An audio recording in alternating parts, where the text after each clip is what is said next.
Thanks for downloading another episode of The Uglee Truth. Or if it's your first time, welcome. You are now an honorary Ugg, or Hug as we like to say. We really appreciate you listening and supporting the show through our Amazon and Avon links at uglytruth.com. And now, without further ado, The Uglee Truth. It's another uncensored look at the world around you from sisters who will say just about anything to anyone at any time. It's the Uggs. Jamie? Can't even look at it! I can't even look at it! Paula? But if you're dead, you know, what are you going to do? Uncensored as always, it's time for The Uglee Truth.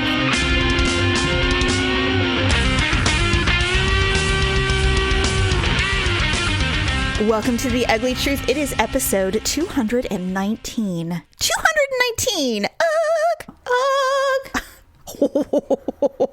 Was that a bad one? Oh, can you not hear yourself? Are you deaf?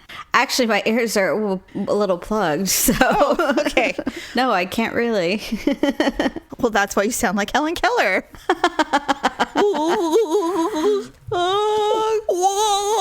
Okay, welcome to The Uglee Truth, everyone. Welcome back, Paula. Thank you so much for coming back. Yay! You're welcome. Listen, you had a crazy week. You last minute found a place to move your family, and so you had no choice but to take the week off and go do your obligations to get your family into a bigger home. I can't wait to hear all about it, right? Do you know I almost forgot to move my microphone? What? Well, what happens is, okay, so in my old bedroom, I have it standing up behind my door. Oh. We were like, you know, last minute, like going through the house, getting everything done. And I checked behind the door and I'm just like, oh my God. I'm like, I almost forgot to. And that's like probably one of the more like high end pieces of equipment that we own. It's an expensive aside piece. from, you know, our television. And I'm just like, what would I have done? And not just to mention that, but I'm like, what would have the next person that like comes into the apartment? And I'm like, well, what would they have thought of us? They're like, what was going on in here? How did they singers or what? You know, like, is this a boom mic for porn? What were they doing in here? So, anyways, but I grabbed it, of course. My thing would be, how do I tell Jamie that I've lost my microphone? Well, I just would have had to buy all new stuff. Oh, that was actually no. The good news is that the person that is remodeling the apartment, he's our friend, so he would have told us that, like, hey, you left a microphone here. In fact, they just texted us today and said that we got a package delivered, and so I had ordered some Avon before I left, and I completely forgot about it. Yes. The address change hadn't gone through by the time that they had mailed it, so... Yeah. Oh, anyways. By the way, I want to hear about the moving thing, but our mother made a surprise appearance at my home the other day. Oh, that's always fun. She came in, and I always know when it's her. I was in the kitchen. It was like 9 a.m., and because, you know, she's an early riser. If she came to my home at 9 a.m., everyone would have still been sleeping. Well, we weren't. And the thing with summer, especially at our house, is it's a constant flow of traffic. There's always someone coming and going. You know, Daryl works from home sometimes, and like this week he was in LA the whole week. Right. And so it's just constantly busy, and there's always friends or boyfriends over. It's just never, you know, I can't tell you when he's gone, I have to wear a bra like 24 hours a day. Right. Because there's always someone showing up. So the one day that I decide Daryl was still home, he was getting ready to go to LA that day, I showered, I came downstairs, I was in this summer straplet, like this strapless summer dress. It's a really tiny shirt. You wear it over a bathing suit essentially. Oh, right. So I'm downstairs, my hair is still wet, no makeup, and I'm, you know, making an egg or something, and all of a sudden I hear this ding ding ding ding, and I went, oh my God, my mother just knocked on my door. I just know it. I know it. And I'm like, hello? She's like, daughter. And I was like, God. Oh my God. Well, I have not, it's been a month since I've spoken with her. And in the world of moms and children, when you speak to them regularly, that's like, are you icing me out, man? Yeah, right. You know, she's like, so she decided to come to the problem instead of wait for the problem to come to her. So she showed up and she's like, I know I didn't call before I showed up, because I got really mad at her once. I'm like, that's okay. Come in. So she was there till 3:00. Oh my God. All day, yes. And it was really hard because at the same time, Kenzie shows up with her boyfriend. I have no bra on. I have nothing. You know, I'm just like in this little coverall. It's not see-through, but still, I am not dressed for 7 or 8 people to be wandering around at my house, which is absolutely what ended up happening all day. Oh my God. Anyway, so finally, I mean, it was a good visit and everything. And, you know, we got the tick, you know, we checkmarked all the important subjects. Right. And unfortunately, she knows you moved. So. Oh. Well, it's not a secret. I probably would have sent an email to everybody letting them know my new address. I just haven't had the opportunity. Right. So, I mean, it was a good visit. But of course, I'm like, oh my gosh, so much drama with her sister and our uncle. And, you know, it's endless. So hey, I'd rather talk about that drama than drama with us.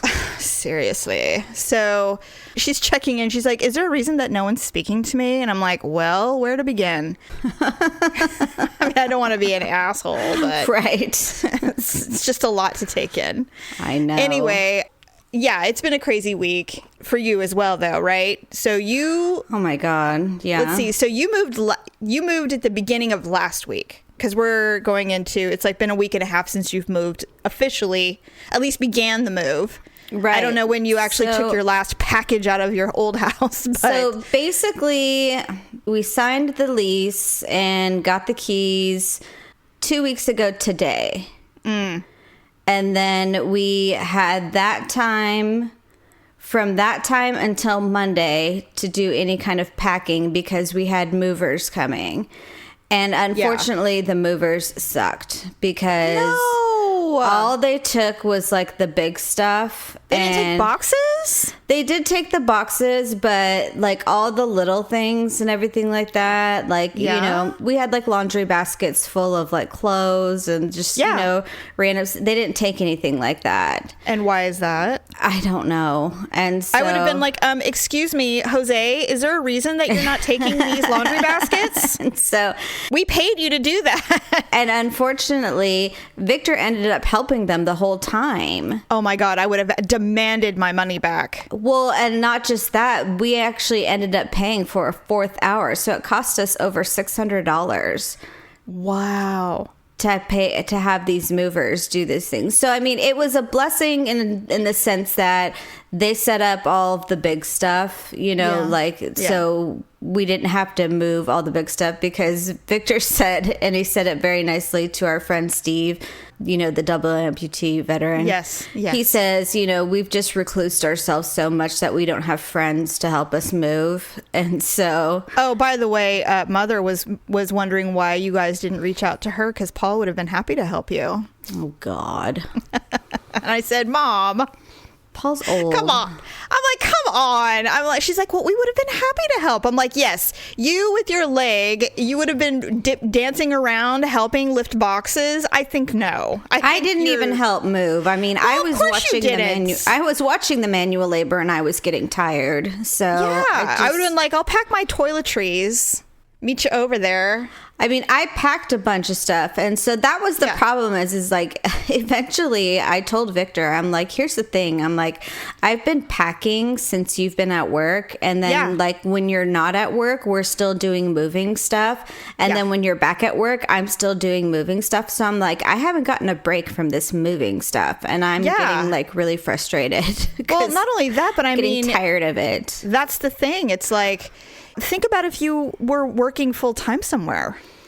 I mean, my God. Then at least we'd be doing our fair share. But well, I mean, I know, but my point is, you'd still be you'd probably barely be out of the apartment. I mean, it would be a month-long process if you both were leaving every day. Right. No, and you don't even have kids old enough to help. I mean, they can help sometimes, but they're useless.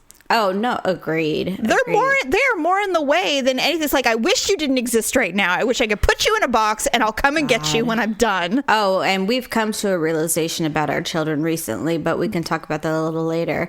Okay.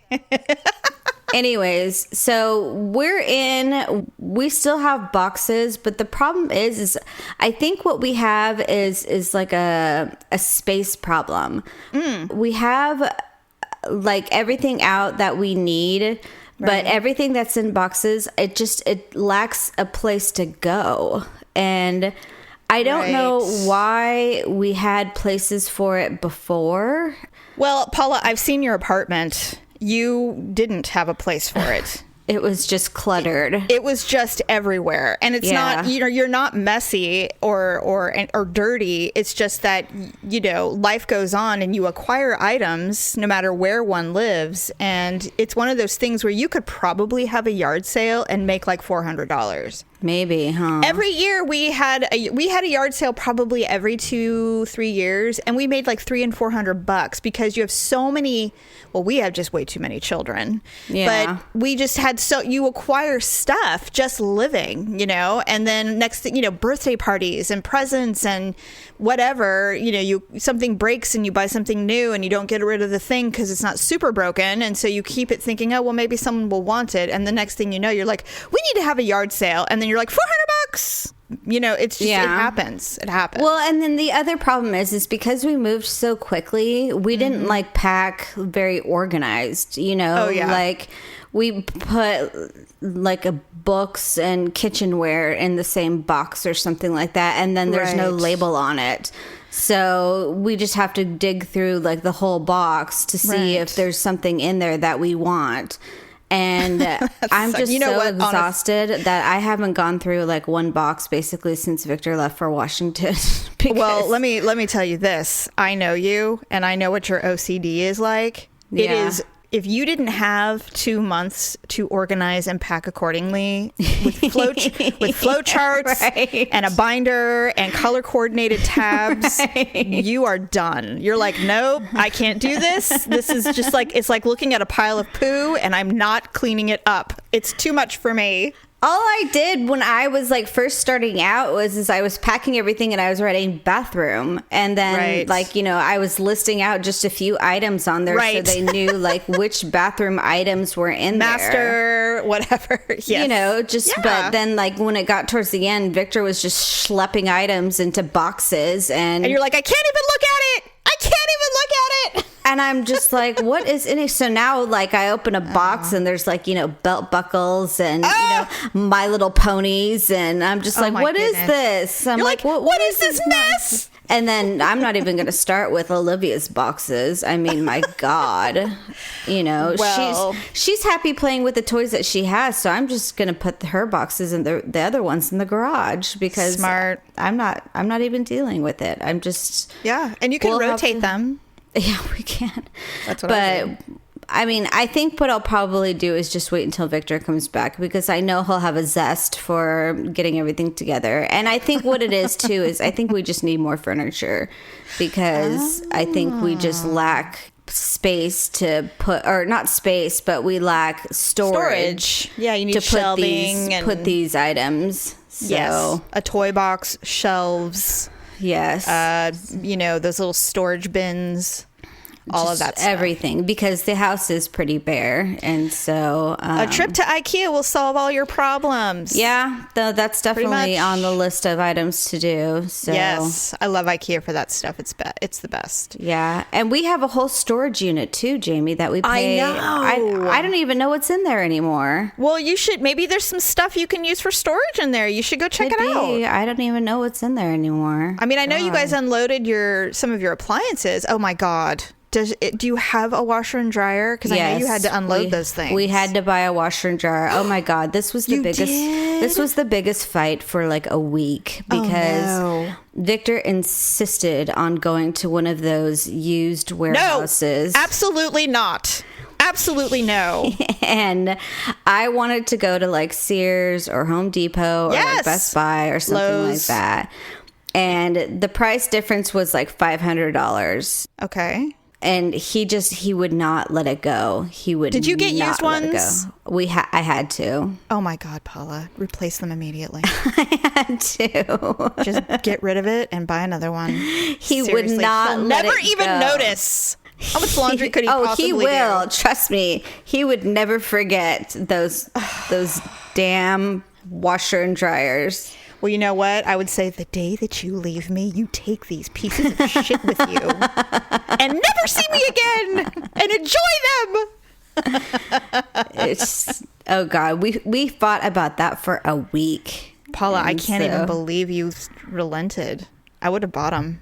I'd been like, what? They're here. Well, there's only so much money. It's not like we have a ton, but, and I felt bad. I'm like, can I really justify spending like $1,100? Because, I mean, after tax and buying their little hoses and, the the delivery and the installation and everything like that, what turned into, $995 is now $1,100. Well, actually, you know what's going to happen, in all honesty, is the thing's going to break and you're going to get your due diligence, because we're going to have to take it back to that place. And I'm just like, I'm not driving that thing back there. I'm like, how are we even going to get it back there? No, because they said that, we can take it back there and they'll fix it for free.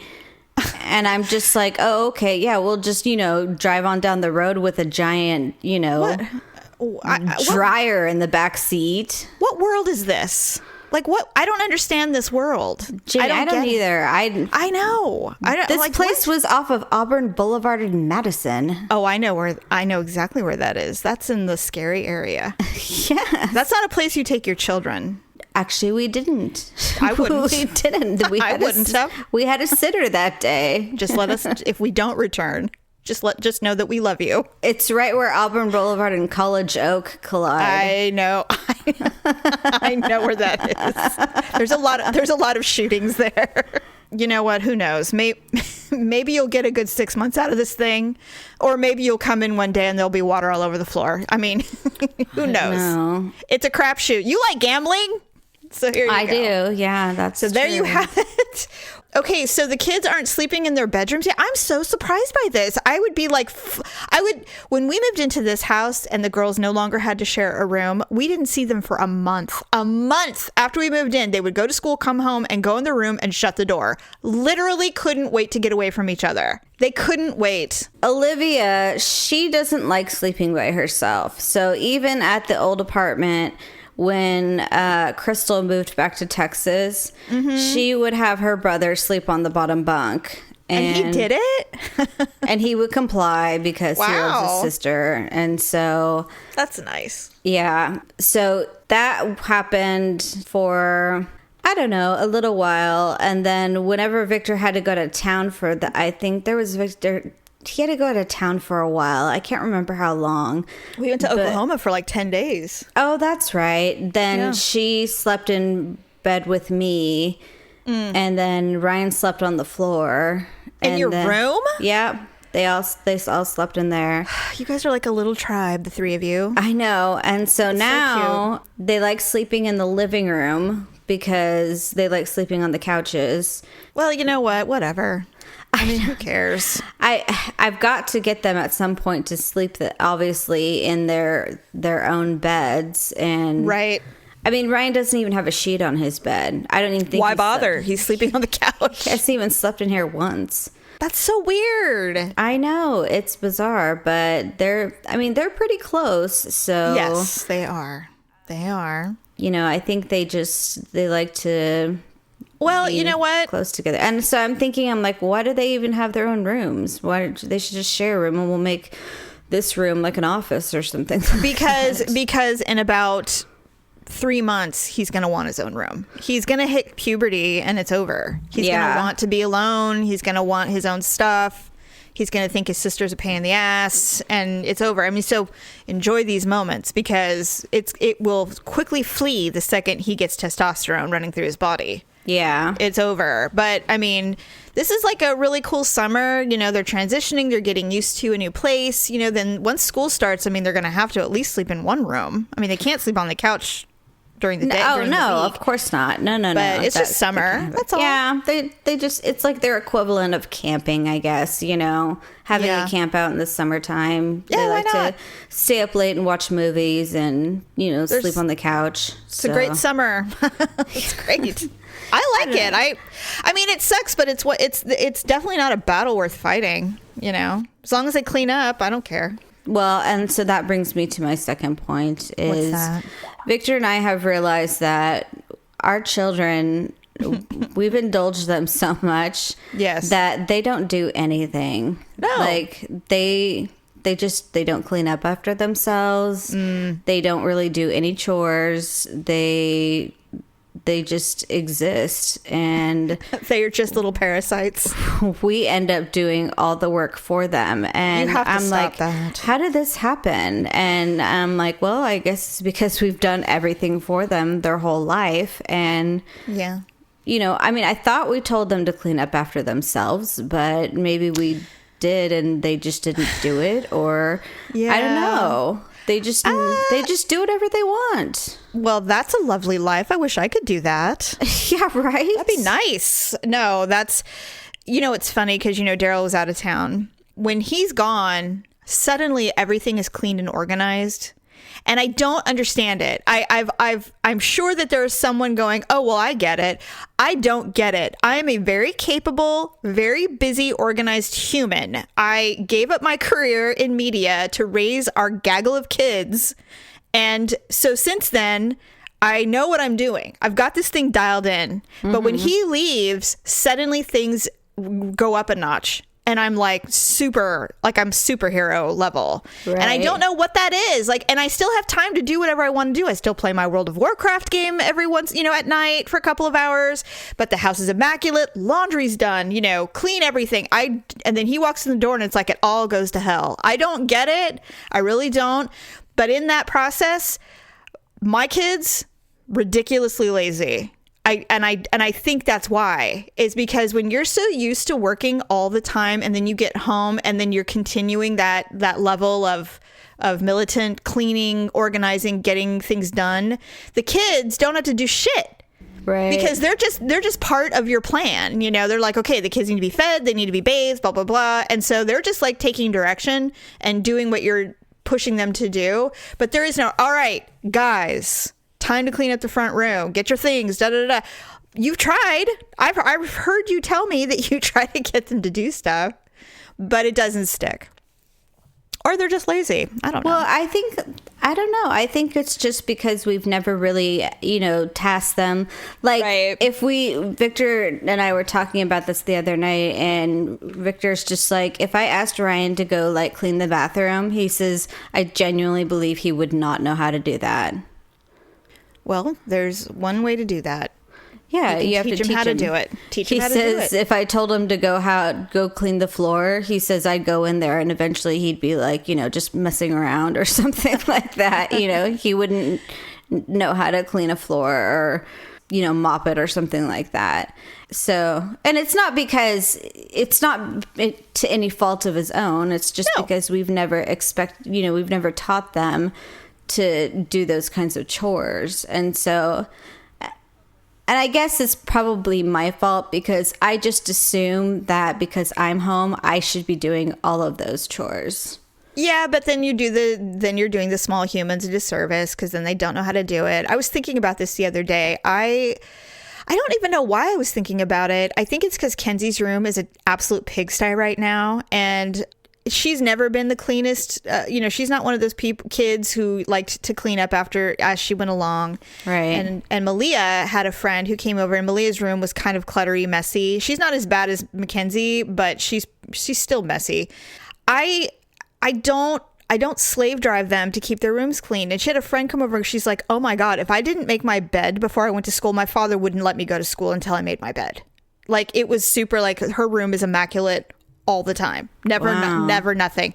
And when we were kids, our dad was harsh about our rooms being clean. Like, there couldn't even be a toy out of place. If we were done playing, they had to immediately get back. Like, it took all the fun out of playing because you knew that at some point you were going to have to clean it up and put it away. You couldn't leave it to go do something and then come back to it. Like, it had to be put away. Right. I remember this one time. So I had this model clean room. Like, it was like practically staged. Our rooms were so clean. And you weren't even born yet, I don't think. our parents, because I was the oldest, so I was only allowed to have educational toys. I wasn't allowed. You were the first kid in our family to get a Barbie. I just want you to know. You were literally the first child because our mom was like, it's ridiculous. I'm getting her a Barbie. And so you had like 100 Barbies and I had a microscope. In fact, my first toy was an auto part to take apart. I got a set of screwdrivers and I had to take it apart and put it together. That's like, here's a Cadillac converter. Take it apart. Put it back together. And Dad brought home a rotary phone for me to take apart and put together. So that was my entertainment and fun when I was 8. So I remember one time our parents bought me a microscope. And it came with all these slides, and you could literally take anything, that has the directions, so you can go outside, get a flower, look at the stamen, do whatever. So I killed a fly and decided to put the fly under the microscope to see the eyes. And it came with an X-Acto knife because back then kids were allowed to play with dangerous things.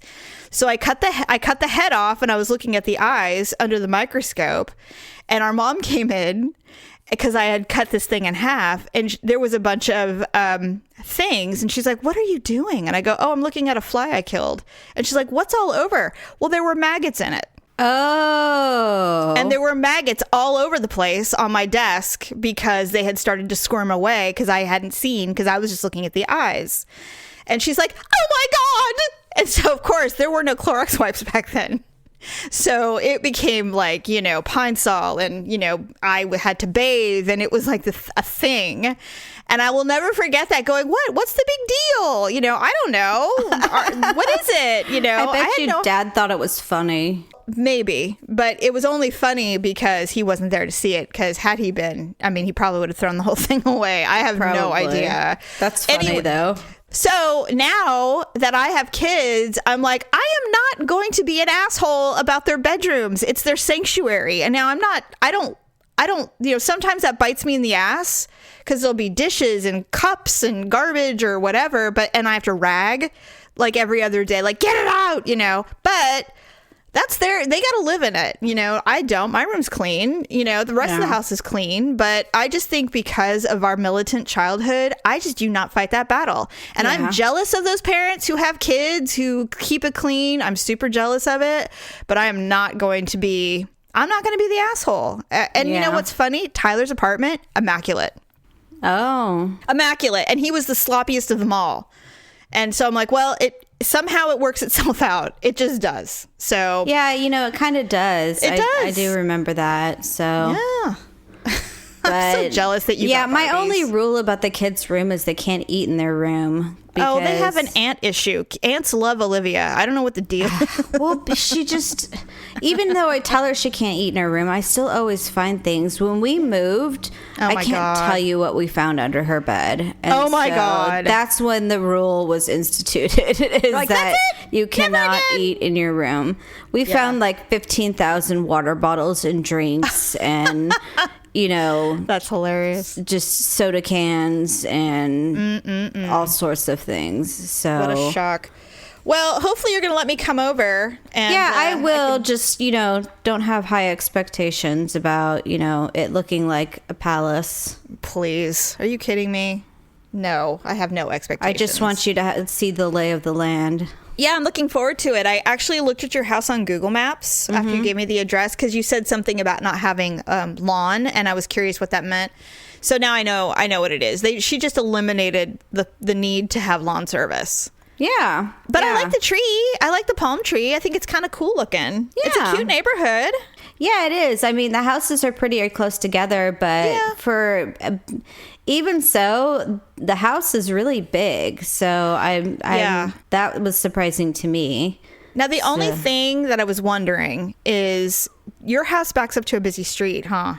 It does, but we have a big cement wall, and on the other side of that, there's a big sidewalk. So good. So there's really... you can still hear the cars, but it's not like it's a freeway or something like that. Honestly, I love the idea of a cement wall. Yeah, it's you don't have to repair anything. It's it's a sound block. you don't have to worry about going, excuse me, but our fence is falling down and I need $500 to repair it. Yeah, really. That is gone. I love that. So that is a bonus, I think. Yeah, I mean, it doesn't bother me. I mean, I'm not disillusioned about the fact that there's a busy street over there, but it's, it's not, but it's not so busy that it's bothersome to me. Right. Well, that's good. All right. Well, let's talk about some celebs in the news. Okay. Yeah. Before we talk about that, producer Dub obviously sat in last week for you so that you could do your life. Mm-hmm. And I had asked Stephanie to sit in, and I gave her plenty of notice. But of course, she saw my request and then ignored me. And then, of course, yesterday goes, I'm so sorry. I've been so ill. And I'm like, I'm just like, God. And I said, this is why this podcast took 2 years to come to fruition, because everyone doesn't respond to anyone. I mean, really, that's why it took so long, because it's like, well, I mean, what are you doing next week? Because maybe I might be available. That should be our family crest. Maybe I might be available. Hey, Hugs, let's talk Avon. Yes, Avon. We at The Ugly Truth are happy to endorse their products because we use them and we love them. Check out our site for yourself. You'll always find free shipping on purchases of $40 or more. All you have to do is go to the Ugly Truth website, click on the Avon link, and you will be in the Ugly Truth Avon shop. I know you'll find something that you just can't live without. So check it out now. Thank you so much for supporting The Ugly Truth. Bye. Let's talk about some celebs in the news, because yesterday a bunch of crap came out about a bunch of celebrity men, and I thought it was kind of funny. So the first one, which is the most important one, because we all like Usher. I do. I love Usher. Have you heard nothing about this? No. So an article came out yesterday. I'm going to try to find it so I can give you the deets, because it's very salacious. Usher has herpes. No. The reason that we know this is he paid a woman $1.1 million. It was a lawsuit. According to the legal documents, he had rigorous, unprotected sex without disclosing that he had herpes. The papers also show that he was exposed to herpes in 2009. He finalized his divorce from Tamika Foster in 2009. This is what it says. In a disgusting revelation, a greenish discharge once oozed from the performer's penis, but otherwise he had no signs and was labeled an asymptomatic carrier.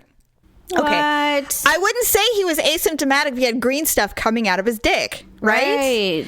So after initially admitting concern to his partner, Usher, who's worth a cool $180 million, later convinced her that an STD examination result was negative, and they continued to engage in unprotected sex. So then it says their romps went without a hitch until 3 weeks after a passionate hookup, when the victim, whose identity is being withheld, woke up feeling sick with a fever, chills, headache, aches, and pains. She also developed lesions and blisters in her vagina and was so terrified she sought treatment at urgent care, where a doctor immediately diagnosed her with herpes.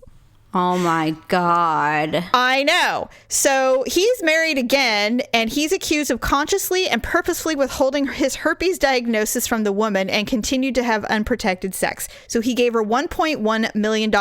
I do not know why this is coming out or how this came out, but she has suffered severe emotional distress and has been extremely depressed, knowing there is no cure, which is true. Herpes the herp derp is that's forever. No joke. You're stuck with that shit forever. So now, of course, this is going around on Twitter. I don't know when the song came out. Oh, this was his My Boo album. Let It Burn. That's messed up. I do love Usher, though. I just won't sleep with him. Well, not now. Yeah. God, no. But anyway, I'm like, oh my gosh. So that came out. And then, of course, I don't know if you heard about R. Kelly and his little cult. No, I saw something about pee, though. So. No, it just said once you're in an R. Kelly cult, you're in it for life. Get it? Well, I mean, that guy is dirtier than dirty. Well, so. he's gross. I mean, and the thing is that's what I'm wondering. It's like, how do you recruit women to be in a sexual slave cult? especially if you're R. Kelly. Like, how does that happen? You know what I mean? And these parents of these women who are like between the ages of 18 and 26. Well, that's what I was going to say. I don't think you recruit women. I think you recruit girls. Right. And I don't know. I don't remember how many. It's kind of the details are kind of sketchy to me as far as how many. But I know that there are several families who are coming forward saying our girls are in this thing. It can only be labeled as a cult, and we can't get them out. They refuse to leave because they're overage, so they're not required to do anything. So I'm like, how helpless would you feel? I mean, well, first of all, I would just break down the door and take my child. I mean, I would literally hire 2 or 3 of the biggest humans I could find, break down the door and take her. That's what I would do. I don't know. I mean, think about the families that purposely volunteered their own children to Michael Jackson, for God's sake. I know, and that's kind of come up with all of this too, is that as well. But I just don't get the appeal. But that was even worse. Well, yeah, those were small children. But the appeal for a young lady to want to submit themselves to the likes of R. Kelly, I just don't even get it. He's not even that cute. Like, he's not even that attractive. He's got weird beard hair and he's thin. I mean, I just don't get it. And is he still rich? Does he even have money? Like, I don't know. I don't really know because, I mean, he did some time and everything like that. Yeah, for peeing on people. And I don't know.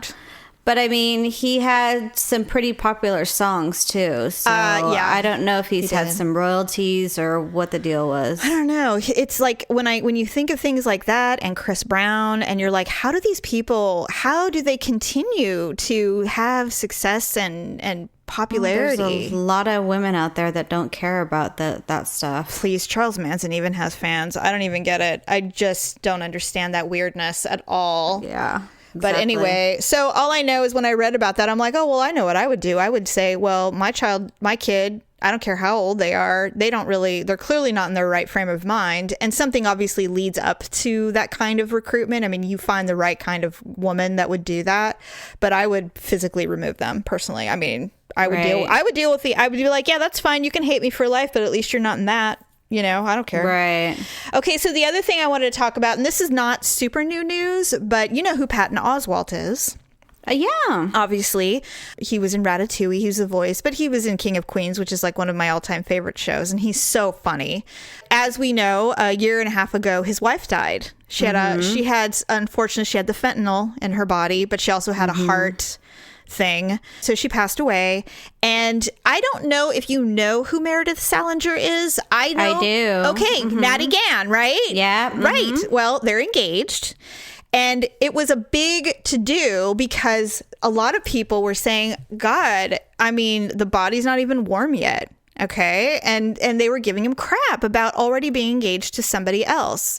I swear to all that is holy, if you go back to the episode where we talked about Patton Oswalt's wife dying. Yes. I'm almost positive I said he would be married within a year. And I agreed with you. And I said because most men who are widowed, they can't stand being alone. And there's nothing wrong with that. No, there isn't. It's not like they're trying to stomp on their widowed grave or something like that. It's just men are built differently. Well, what was funny was when I read that, first of all, he gave her the most amazing ring. I don't know if you saw it. I did see it. It's gorgeous. Gorgeous. I'm like, wow, Patton, you got good taste. I mean, really. I mean, unless she did it, but I mean, good taste. Bravo. Yeah. But it was funny when that happened, we did talk about him probably getting married very soon. And it's twofold. One, you're right. But I think the other thing is, and I've seen this with other men who have lost their wives, who they would deem the love of their life, they tend to find it again fairly quickly because they know what it feels like. Right. Like, I've talked to, Daryl and I, because I'm so goddamn morbid, I talk to Daryl about it all the time. And a lot of that is to emotionally prepare because, I don't know, I don't expect to die. But, if I do die young, I told Daryl, I said, I am fully confident that you will find someone not as great as me, but equal, maybe little less than equal, but you will still find someone that you will love again and you will have a wonderful second marriage or third marriage. But yeah, because he knows what it feels like, and Patton knows what it feels like, and he met her, and he knew it immediately. And why wait? And the daughter Alice loves her, and I'm thinking, I read it and I was genuinely thrilled. And then I read that people were giving him shit about it. I'm like, are you kidding me? Why? I didn't realize there was an appropriate time. Like, I didn't realize there was some kind of window of time where you're allowed by society to finally move on with your life. It's like, I don't get it. People just want to be mean and morbid. That's what I think. The other thing too is, and I don't know if this comes into play at all, but it sounds like he was genuinely shocked by the way she died. Yes, I agree. I don't know if there's some resentment there, or I don't know. Or if there's just if that helps sever the tie a little bit better, maybe. Because that would be difficult pill to swallow. No pun intended. God.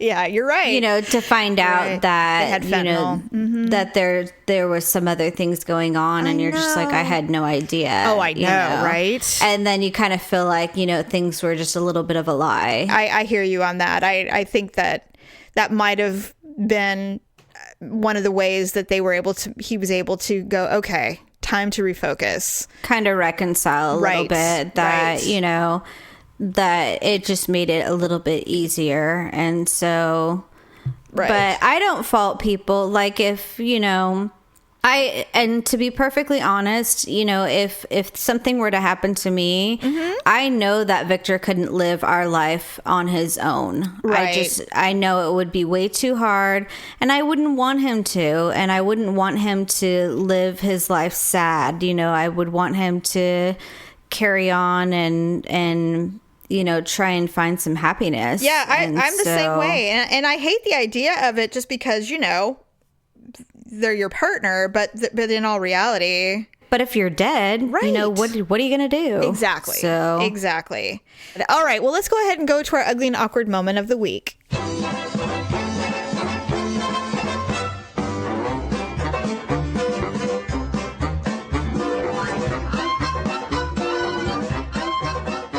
Okay, so a couple weeks back, I had a bad cold. I don't know if my bad cold probably happened during the move, so I don't think you guys knew about it. No. Yeah, so to boot, I had a horrible cold when we were moving. Terrible. At night, Victor and I always kiss each other goodnight when we're in bed. And so I leaned over, but for some reason, whenever I was leaning over, I always started coughing. I don't know what it was. Yeah. So I leaned over and I started coughing in his face. And I said, I'm sorry.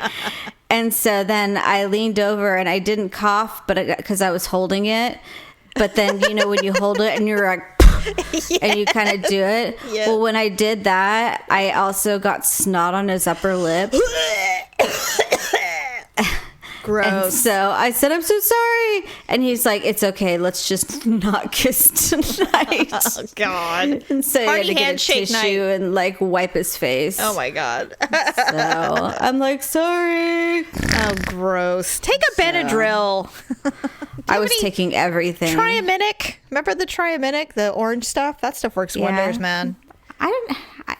They have I don't even see that stuff anymore, but well, kids medicine has changed. They've taken literally every effective product out of medicine, so now it's just sugar. But if you can get if you can get the stuff from the pharmacist now, where you can be like, no, I want the real Triaminic. I want the orange stuff that has the stuff that they make crack out of, because that's the stuff that works. That's all I want. I swear to God, when I go to the store, if I'm ill with allergies or whatever, I don't even fuck with the stuff in the aisle. It's like placebo crap. It's not even real. The only real stuff that you can get over the counter is Benadryl. Oh, and NyQuil Z. Yeah. That's it. Everything else you got to get from the druggy people, the pharmacist. And I just go up there and I take the little card and I'm like, and I can only buy one because God forbid you're not allowed to buy two because you might be making crack. But you know what? That happened to me before. It's happened to me. I had to pick. When the whole house was sick, yes. And so I was trying to get kid medicine and adult medicine. Yep. And they said, well, you can't buy these both at the same time. And I'm like, what? I know. And so it was ridiculous. Stupid. And I'm like, oh, the whole house is sick. I'm like, what do you want me to do? I know. So I had to go to a different store to buy the other stuff. Yeah, it's like Sophie's Choice. It's like Sophie's Choice. Who's going to feel better tonight? I don't know who to pick. It's ridiculous. Yeah, it's dumb. It's so dumb. All right. Well, mine's not that bad. So, of course, Daryl was in LA for a few days. Of course, when he leaves is when all the animal things begin. Luckily, no skunk kills this week because I was sure that I was going to have to kill or clean up a dead skunk. I did not have to do that. We did avert a crisis. A raccoon was walking along the fence line at night. Bodega almost got to him, but raccoon got smart and shimmied down on the other side of the fence, and I heard the claws go down, but it ran away, thank goodness. We have another mole, but no one's gotten to the mole, so I didn't have to deal with that. However, now, of course, there's always a spider or two that I have to deal with. So I saw a spider aggressively running across my ceiling one evening, and I had to deal with that. That was horrifying, but I got it. And then the next morning, I had done some stuff, and oh my God, I had shoes on, luckily.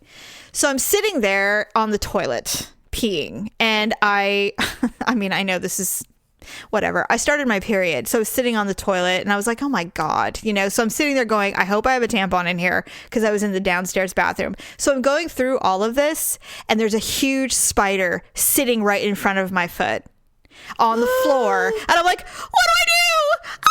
I was like freaking out. And now luckily I had sandals on. I had shoes on. So, I had to kill it with my own shoe. With it on my body. I haven't had to do that in forever. And I'm panicking. I'm almost crying. I'm so afraid of spiders.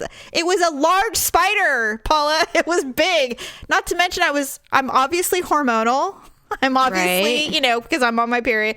And I just started my period. It was like the trifecta of fear and loathing and upsetness all in one. On the toilet. And so, oh my God. Anyway, I looked like a fool. And I was actually really grateful that Daryl wasn't there, because he would have been in an office and he'd been like, what's going on? Are you all right? I'm like, no, get out. Help. So anyway, I killed it. And I haven't been moved to tears out of fears in a long time. Now we know what Tears for Fears means. It's killing a spider. Shout, let it all out. Literally. Yeah, literally. Maybe that's what they meant. These are the things I can do without. Come on! I'm talking to you. It's all about being on your period. All right. Well, I think you won this week. You infected others. You. Well, you deserve it. You got snot on Victor, and that's always a win. So yeah, that's true. 200 points. True. Thank you. You're welcome. Well, right. I think that's a wrap for this week. I think it is too. It went by so fast. It did go by fast. Mm-hmm. So thanks everybody for joining us, and thanks everybody for visiting our social media links. Don't forget to like us on Facebook and Twitter. The twit. Be sure to be shopping us on Amazon and Avon as well. We always appreciate that. We do. Even if it's just something small. Avon's been kind of upping their game a little bit, I've noticed, with their products and stuff. I have so many of their makeup brushes, and I love every single one of them. I do too. I literally love them all. They're so good. I have so much of their everything, mostly their lipsticks, and my favorite thing is probably their lipsticks and eyeshadows. That's what I usually buy the most of. I'm actually going to try their Anew line, ANEW line, because a lot of that stuff, first of all, thank God it's oil free, because I can't have like oil in my lotions and stuff. But they have a couple that look a lot like the stuff that I use now, which is I like the L'Oreal line because it's actually a derivative of a higher end, I think. Anyway, Elizabeth Arden or something. But anyway, I'm going to try it because now it isn't cheap. It's a little pricey. But if it works, then because it has sunscreen and everything in it. So I'm going to try it, see if it works. And if it does, then I'm all in. Good. But, yeah. Good. Yes. Well, that's a wrap for this week, and we look forward to you joining us next week, and where we'll have more fun and more shenanigans, I'm sure. Well, we have to talk about the UFC. Definitely. We have not. There's so much going on. I'm getting excited. Well, yes. You better not be ordering that McGregor fight. The only reason why I will is because Ryan wants to see it. Oh my God. I know. All right, well, we'll talk about it next week. I don't even want to see it. God, it's such a joke. It's so WWE. I think he's going to roundhouse kick him in the face and it's going to be over. That's not even legal. I know, but this whole thing isn't legal. The whole thing is a ridiculous ruse. It's ridiculous. Do you think Floyd Mayweather is going to be paid to take a fall? I never even thought of that. Well, he's making so much money off of this. Like $100 million or something ridiculous. They said it's close to $1 billion. I refuse to be part of that. I refuse to be a part of it. I will watch all the live tweeting because people will live tweet the crap out of it. Yeah. And I'll just watch it that way. I physically won't watch it, but I am not wasting $100 to watch that garbage. No. And I like McGregor. But you know what I noticed? And then we'll say goodbye. McGregor's Twitter handle doesn't have UFC in it anymore. It's just McGregor Productions or something. Like, he's totally not even under contract with UFC anymore. Then why is Dana White all over him? I think they're in a partnership. I think there's a partnership with his promotions company. He probably has a contract to fight for the UFC, but he's completely free to probably do whatever he wants. All right, Ugg. All right, everybody. We'll see you next week. Have a good week. Bye. That's a wrap. But make sure to watch your podcast feed for all the screw-ups and edits from this episode and what we call Ugly Cuts. And then we'll have a brand new full episode for you next week. Thanks for listening and sharing the show. See you next time on The Uglee Truth.